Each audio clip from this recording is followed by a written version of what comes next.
নয়ন, কোথায় গেলে পাবো আমি এমন আপনজন, কোথায় গেলে পাবো আমি এমন আপনজন। বুকের মানিক যদি বিদেশেতে যায় না মাঝে বৈশা কাঁদে আমার মায়। বুকের মানিক যখন বিদেশেতে যায় না মাঝে বৈশা কাঁদে আমার মায়। ওরে চোখের পানি ছাইরা কাঁদে মা, অভাগী মা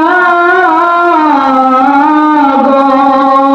চোখের পানি ছাইরা কাঁদে, চোখের পানি ছাইরা কাঁদে, কোথায় আমার বুকের ধন, কোথায় গেলে পাবো আমি এমন আপনজন, কোথায় গেলে পাবো আমি এমন আপনজন। ঠিক হয় না এরকম?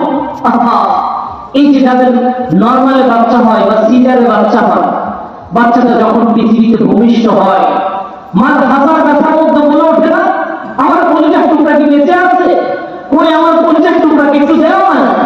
মার হাতে যখন কলিজার টুকরাটাকে তুলে দেওয়া হয়, মার হাজার ব্যথাকে শেষ করে ফেলে যখন কলিজার টুকরাকে দেখেন, ওই রকম ময়লা মাখার সন্তানকে চুমো খেয়ে মা কলিজাটাকে ঠিকল করে ফেলে। এটাই হচ্ছে আমাদের মা, এটাই হচ্ছে আমাদের মা। শুধু তাই নয়, আমাদের যখন অসুস্থতায় আমরা পড়ি, পরিবারের সমস্ত সদস্যগুলো ঘুমিয়ে থাকে, কিন্তু মা দু চোখে কখনো ঘুম নাই। মা শুধু আতর বিছিয়ে বলছে, বড় আমার হায়াত থেকে তুমি হায়াত নিয়ে নাও, বরং বেকারি আতর বিছিয়ে ভিকারি নিয়ে বলছি, আমার সন্তানটাকে তুমি ফিরিয়ে দাও, আমার সন্তানটাকে তুমি বাঁচিয়ে দেবো। মা তো এমনই হয়। আবার সন্তান যদি বিদেশে চলে যায়, এই মা ঈদের দিন বাবা পোলা খায়, গোস্ত খায়, ভাই পোলা খায়, গোস্ত খায়, ভাবি বোন সকলেই খেয়ে যার যার মতো আনন্দ উল্লাস করতে থাকে, কিন্তু মায়ের চোখের কোণে যে পানি নেমে আসে এটা কেউ দেখে না। যখন তার চোখে পড়ে, খেতে চায় না, প্রশ্ন করে কেন খাও না, সকলেই খায়, তোমার কেন খাওয়া আসে না? বলতে থাকে তোরা তো এটাই বলবি, কিন্তু আমার কলিজার টুকরা বিদেশ পড়ে আছে, না জানি আমার কলিজার টুকরা গোস্ত খেয়েছি কিনা। যদি আমার কলিজার টুকরা গোস্ত না খেয়ে থাকে আমি কিভাবে খাই? ভিডিও ফোন থাকে, বলে একটু ফোন দে না, দে না একটু ফোন, আমার সন্তানকে একটু দেখবো। মা ভিডিও ফোনে সন্তানকে প্রশ্ন করে, বাবা তুমি খাইছো নাকি? কয়েকদিন আগে কত কোরবানির ঈদে একটা ভিডিও ভাইরাল হয়েছিল, এক প্রবাসীকে দেখে কোরবানির ঈদে বলতেছিল, মা আমাকে ফোন দিয়ে যখন বললো বাবা তুমি খাবার খেয়েছো নাকি, তখন আমি মার দিকে তাকিয়ে বলতেছিলাম, মা আমি খেয়ে নিয়েছি, আপনি খেয়ে নেন, কিন্তু খোদার কসম তখন পর্যন্ত আমার মালিক আমাকে গোস্ত দেয় নাই। মাগরিব পার হয়ে গেছে, তখন আমরা গোস্ত পেয়েছি, এই গোস্তগুলো রান্না করে খাওয়া খাইছি বিকেলে, কিন্তু মা দুপুরে ফোন করে আমার থেকে শুনেছে, মা তুমি কি গোস্ত খেয়েছো? প্রবাসী জীবন এমন, মাকে মিথ্যা বলতে হয় যে আমি গোস্ত খেয়েছি, সেই গোস্ত মাগরিব পর খেয়েছি, দুপুরে মাকে বলেছি গোস্ত খেয়েছি। ওই সন্তান যদি বলে মা আমি খেয়েছি, মা তখন বলে বাবা আমি একটু খাইতে এখন খুব ভালো লাগতেছে, মার গলা দিয়ে তখন পোলা নামে, গোস্ত নামে, কিন্তু মার আগে পরিবারের সকলেই খেয়ে, কেউ বা গানের আড্ডায়, কেউ বা কাশের আড্ডায়, কেউ বা ছিড়ির আড্ডায়, কেউ বা চায়ের স্টলে, কেউ বা বান্ধবীদের সাথে ঘোরাফেরার জন্য যায়। কারো দিলে একটু এত ভালোবাসা বা দিলে বেদনা লাগে না, এই বেদনাটা একমাত্র মায়ের লাগে। ইসলামে মাকে কি মর্যাদা এমনি দেয় নাই, এমনি দেয় নাই। এই জন্য তো মা যতই খারাপ হোক না কেন, মা যতই খারাপ হোক না কেন, মা মাই, মাকে মূল্যায়ন করতে হবে। প্রমাণ, একবার রাসূল সাল্লাল্লাহু বসে আছেন, হযরত আবু বকর দৌড়িয়ে এসে বলছেন, ও আল্লাহর রাসূল আমার মা তো মক্কা থেকে সফর করে মদিনায় এসেছে, ওয়াহিয়া মুশরিকাতুন, কিন্তু সে তো মুশরিক, আফাসিলু আমি কি আমার মার সাথে সদাচার করতে পারি? আল্লাহর রাসূল আমি কি আমার মাকে ভালোবাসা দিতে পারি, আমার মাকে ভালোবাসতে পারি, আমার মাকে উত্তম আচরণ দেখাতে পারি? রাসূল বললেন নাম সিলি উম্মতি, আবু বকর তুমি তোমার মাকে ভালোবাসো, তুমি তোমার মাকে শ্রদ্ধা করো, তুমি তোমার মাকে মূল্যায়ন করো, কেননা তোমার মা তোমাকে গর্ভে ধারণ করেছে, তোমার মা তোমাকে গর্ভে ধারণ করেছে, সুতরাং তুমি তোমার মাকে মূল্যায়ন করো, শ্রদ্ধা করো, তোমার মাকে ভালোবাসো। সুতরাং তোমার মা যদি মুশরিকাও হয় তবুও মাকে ভালোবাসো। আজকে সমাজে মাদেরকে কোনো মূল্যায়ন করা হয় না। দেরি হচ্ছে, কোনো মূল্যায়ন করা হয় না। মাদেরকে যদি মূল্যায়ন করেন, জান্নাতের মধ্যে রব্বে কারীম আমাকে আপনাকে কোরআন তেলাওয়াত করার সুযোগ করে দিবেন। হারেসা ইবনে রহমান একজন সাহাবী, আমাদের আয়েশা থেকে একটা রিওয়ায়াত এসেছে, মাকে ভালোবাসলে জান্নাতে বসে কোরআন তেলাওয়াতের সুযোগ পাবেন। হারেসা ইবনে রহমান, আমাদের আয়েশা বলেন, রাসূল আমাকে একবার বলতেছিল, আয়েশা রে নিমতু ফারাওয়াইতুনি ফিল জান্নাহ, আয়েশা রে আমি ঘুমিয়েছিলাম, ঘুমের ঘরে দেখি আমি জান্নাতে ঘোরাফেরা করছি, জান্নাতের মধ্যে অবস্থান করছি। ফাসামি'তু সাওতা কারিউ ইয়াকরাউ, আমি একজন কারীর সুমধুর কণ্ঠের কোরআনের তেলাওয়াত আমার কানে ভেসে আসলো। কুনতু মান হাযা, আয়েশা রে আমি ফেরেশতাদেরকে বললাম, এই ব্যক্তিকে যে জান্নাতে বসে কোরআনের তেলাওয়াত করছেন, জান্নাতে আল্লাহ ছাড়া, মুহাম্মদ ছাড়া, দাউদ ছাড়া কেউ তেলাওয়াত করার অনুমতি পাবে না, কিন্তু মানুষ বসে জান্নাতের মধ্যে কোরআনের তেলাওয়াত করছে, মানুষটাকে ফেরেশতারা বলল, হাযা হারিসা ইবনে রহমান, ও মুহাম্মদ এটা আপনার সাহাবী হারিসা। বলতেছিল তার মর্যাদা কেন বেড়ে দেওয়া হয়েছে জান্নাতে, কোরআনের তেলাওয়াত করছে, কারণটা কি?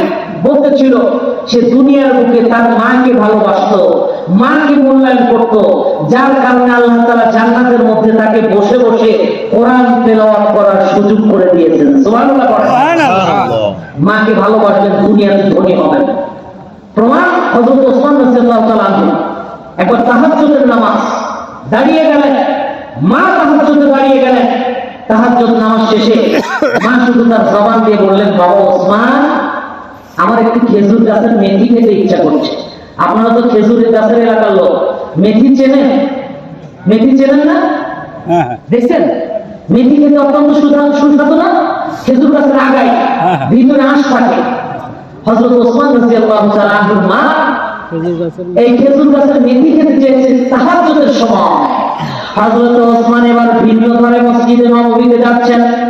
প্রত্যেকদিন ওনার হাতে তাসবিহ থাকে, তাসবিহ পড়তে পড়তে মসজিদে নববীতে যান, কিন্তু আজকে ওনার হাতে কুঠার, খন্তা, দা, তরবারি নিয়ে মসজিদে নববীতে যাচ্ছেন। সাহাবায়ে কেরাম সকলেই অবাক, সকলেই অবাক। হযরত ওসমান প্রত্যেকদিন আসে তাসবিহ নিয়ে, আসে দা, খন্তা, কুঠার নিয়ে মসজিদে নববীতে তরবারি নিয়ে উপস্থিত। কেন কাহিনী কি? নামাজ শুরু হয়ে যায়, হযরত ওসমান নামাজ আদায় করে নেন। নামাজ আদায় শেষে যখন দা, খন্তা, কুঠার নিয়ে হযরত ওসমান ময়দানে চলতেছিলেন, সাহাবায়ে কেরাম তাকে ঘিরে ধরে প্রশ্ন করলেন, হযরত ওসমান কারণটা কি? কারণটা কি আপনি এরকম ভাবে মসজিদে নববীতে কখনো তো দা, খন্তা, কুঠার নিয়ে কখনো আসতেন না, কারণটা কি? আজকে কারণটা কি? বলে সময় নেই, ফজর পরে আমার মা ঘুমিয়ে যাবে, ঘুম ভাঙার আগে মায়ের সামনে আমার মেথি নিয়ে এসে উপস্থিত হতে হবে, কেননা আমার মা খেতে চেয়েছে। মা যেন ঘুমটা উঠে আমার মেথি যেন দেখে, সে যেন খায়, খুশি হয়ে আমার জন্য দোয়া করবে। চলো না, মার জন্য খেজুর গাছের মেথি আমার জন্য যাচ্ছে। হযরত ওসমান এবার পাগল পাড়া হয়ে ছুটতেছিলেন। আল্লাহু আকবার বলেন। হযরত ওসমান এবার গেলেন, গিয়ে বাগানের মধ্যে সবচাইতে উত্তম গাছটা কাটা শুরু করলেন, সবচাইতে দামি গাছ, যে গাছটা 12 মাস ফল দেয়, অত্যন্ত সুন্দর। এই গাছটা যখন কাটা শুরু করেছে, আশেপাশের লোকজন এসে বলে, ওসমান আপনি কি পাগল হলেন? এই বাগানের মধ্যে সবচেয়ে, আপনার যতগুলি বাগান আছে তার মধ্যে সবচেয়ে সুন্দর গাছ এটা, 12 মাস ফল দেয়, আপনি এই গাছটা কাটছেন, আপনি কি পাগল হয়ে গেলেন? বলতেছিল, সহজ নয়, এই গাছের মূল্য আমার কাছে এতটুকু না যতটুকু মূল্য আমার মায়ের খাবারের তালিকায় মেথির মূল্য রয়েছে। সুবহানাল্লাহ বলেন। বলতেছিল, আমার মা মেথি খেতে চেয়েছে, আমি আমার মাকে উত্তম গাছ ছাড়া দিব না, এই জন্য উত্তম গাছটা কাটলাম। হযরত ওসমান সুন্দর করে উত্তম গাছটাকে কর্তন করা শুরু করলেন। কেটে যখন খেজুরের মেথি নিয়ে এসে হযরত ওসমান মায়ের শিওরে দাঁড়িয়ে গেলেন। দীর্ঘক্ষণ ধরে দাঁড়িয়ে আছে, মা ঘুমিয়ে আছে। ঘুম ভেঙে যখন মা দেখলেন হযরত ওসমান মেথি নিয়ে মায়ের শিওরে দাঁড়িয়ে আছে, মায়ের শিওরে দাঁড়িয়ে আছে, এইবার মা বলতেছিল, ওসমান এত সকাল সকাল তুমি মেথি নিয়ে আমার সামনে দাঁড়িয়ে আছো? বলে, মা আমি তো অনেকক্ষণ ধরে দাঁড়িয়ে আছি। কেন তুমি পরে আনতে পারতে না? বলে, মা আপনি যদি পরে আবার যদি আপনার যেরকম খেতে ইচ্ছা করেছে সেরকম যদি আর না খেতে ইচ্ছা করে, এই জন্য চেয়েছি যে আপনার ঘুম ভাঙার আগে আমি নিয়ে আসি, যার কারণে মসজিদে নববীতে আমি দা, খন্তা, কুড়া নিয়ে চলে গিয়েছিলাম, তরবারি নিয়ে চলে গিয়েছিলাম, এই যে কর্তন করে আপনার সামনে এনে অনেকক্ষণ দাঁড়িয়ে আছে। মা তখন মেথি খাওয়ার আগে দু চোখ বেয়ে বেয়ে কাঁদতেছিলেন আর দোয়া করতেছিলেন, আমার ওসমান আমার জন্য যেরকম কষ্ট করে উত্তম গাছটাকে বর্তন করেছে, আল্লাহ দুনিয়ার মধ্যে তাকে উত্তম জাযা দান করেন। হযরত ওসমান এত ধনী হতেছিলেন, এত ধনী হতেছিলেন। হযরত ওসমান এবার অর্থ সম্পদের হিসাব নিতে পারছে না। আমলের ঘাটতি হয়, দ্বীন ইসলামের খেদমতের ঘাটতি হয়, যার কারণে রাসূলের কাছে গিয়ে বললেন, ও রাসূল, আমি তো অনেক ধনী হয়ে গিয়েছি, মায়ের দোয়ার বদৌলতে অনেক ধনী হয়ে গিয়েছি, আমাকে একটু আমল বলে দেন যেন আমি গরিব হয়ে যাই। আমাকে এমন একটা আমল দেন না যাতে আমি একটু গরিব হয়ে যাই। রাসূল বললেন, ওসমান, আপনি তাহলে এক কাজ করবেন, উটের পিঠে বসে খাবার খাবেন। সুবহানাল্লাহ বলবেন না? উটের পিঠে বসে খাবার খাবেন, আপনি গরিব হয়ে যাবেন। আল্লাহ। হযরত ওসমান উটের পিঠে বসে যখন খাবার খায়, কয়েক সপ্তাহ পর দেখে তার যে আগের সম্পদ ছিল, এই সম্পদ থেকে আরো দ্বিগুণ সম্পদ আল্লাহ বাড়ায় দিয়েছে। আল্লাহু আকবার। এইবার ওসমান ছুটে এসে বলে, ও রাসূল, এমন আমল আমাকে দিলেন, উটের পিঠে বসে খাবার খাই, আপনার কথা অনুযায়ী তো গরিব হওয়ার কথা, আপনি তো কখনো মিথ্যা বলেন না, কিন্তু আমি কেন ধনী হচ্ছে আগের থেকে আরো দ্বিগুণ? বলতেছিল, ওসমান, আপনি কি করেন? আপনি যখন খাবার খান তার নিচে কি দস্তরখান থাকে? বলে, হ্যাঁ, দস্তরখান থাকে। আপনার প্লেট থেকে কি কোন খাবার পড়ে? হযরত ওসমান বলেন, হ্যাঁ, পড়ে। তখন ওসমান সেই খাবারটা আপনি কি করেন? হযরত ওসমান বলেন, ও রাসূল, আমি উটের পিঠ থেকে সুবহানাল্লাহ বলে নিচে নামি, বিসমিল্লাহ বলে খাবারটাকে হাতে উঠাই, পরিষ্কার করে আল্লাহু আকবার বলে উটের পিঠে বসে বিসমিল্লাহ বলে খাবারটা আবার খাই। রাসূল বললেন, এটা হচ্ছে খাবারের বারাকা। যেটা পড়ে গেছে প্লেট থেকে, এটা হচ্ছে খাবারের বারাকা। আপনি দস্তরখান নিচে খাবার খান বিধাই রব আপনাকে আগের থেকে ধনী বানিয়ে দিয়েছেন। সুতরাং আপনি যদি দস্তরখান ছাড়া খাবার খান, গরিব হবেন, না হয় আপনি ধনী হবেন। তাতে কি করে? বলে, ইয়া রাসূলুল্লাহ, আমি আপনার সুন্নাহ কখনো ছাড়তে পারবো না। আজকে রাসূলকে ভালোবাসে আল্লাহ, প্রত্যেকের ঘরে খাবারের সময় দস্তরখান থাকা উচিত, কিন্তু দস্তরখান পাওয়া যায় না। রাসূল কখনো দস্তরখান ছাড়া খাবার খান নাই। রাসূল আমাকে আপনাকে সুপারিশ করছে সামান্য নিয়ামত খাওয়ার জন্য, একটা এই যে দস্তরখান, এটাই আমার বাড়িতে নেই। আজকে সারাদিন মেহনত করছি, ধনী হবো, ধনী হবো, ধনী হবো, সহজ নিয়ে রাসূলের সুন্নাহ অনুযায়ী ধনী হতে হবে। হযরত ওসমানকে বললেন, কিয়ামত পর্যন্ত যারাই দস্তরখানের আমলটা করবে, দস্তরখানে বসে খাবার খাবে, আল্লাহ তাআলা তাদেরকে দ্বিগুণ ধনী বানায় দিবেন। সুবহানাল্লাহ। হযরত ওসমান বললেন, হে রাসূলুল্লাহ, এই সুন্নাত আমি ছাড়তে পারবো না। হযরত ওসমান তাইলে কয়টা কারণে ধনী হলেন বলেন তো? মায়ের দোয়ার কারণে। প্রথম নাম্বার মায়ের দোয়ার কারণে। কথা কি আমার বুঝতেছেন? আমার ভাষা কি বলছেন? তাই একটু উত্তর দিয়ে আমার একটু ভালো লাগবে, বলবো আমাদের প্রোগ্রাম আছে, এই তো প্রোগ্রাম আছে কাশিয়াবাদ, এরপর প্রোগ্রাম হচ্ছে আমার সেই সাতারপুর খতমে বুখারীতে, মহিলা মাদ্রাসায় খতমে বুখারীতে আবার সেখানে প্রোগ্রাম। এইভাবে আসি, লাগাতার আসি, দোয়া করেন আলহামদুলিল্লাহ। অন্তত পক্ষ বলতে পারবো যে গতকালকে যেখানে প্রোগ্রাম করে এসেছি, ওই এলাকার মানুষ খুব ভালো, তারা কথা বুঝেছে, কথার সাথে সাথে কথার উত্তর দিয়েছে। তাহলে কয়টা কারণে হযরত ওসমান ধনী হয়েছে? দুইটা কারণে। প্রথম নাম্বার মায়ের দোয়া, মায়ের দোয়া। দ্বিতীয় নাম্বার দস্তরখানের আমল। আলহামদুলিল্লাহ, যাক, দস্তরখানের আমল আমরা করতে পারবো ইনশাআল্লাহ। মা এমন দামি জিনিস, এমন দামি বস্তু, একে যদি আপনি হারিয়ে ফেলেন, আপনার জিন্দেগি সব হারিয়ে ফেলেন।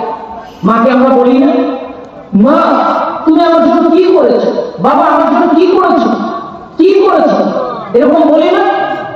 একজন মাকে একজন সন্তান প্রশ্ন করছে, মা আমার জন্য তুমি কি ভূমিকা রেখেছো, সারা জীবন তো কষ্টেই কেটে গেল জীবন, কি ভূমিকা রেখেছো? মা তখন সঙ্গে সঙ্গে একটা ডিম বের করে আনলো, মুরগির ডিম বের করে বললো, বাবা এই ডিমটা তুমি তোমার বুকের মধ্যে নিয়ে 10 মাস 10 দিন একটু ঘুমানোর পর আমার কাছে এসে ডিমটা আবার ফিরে দিও।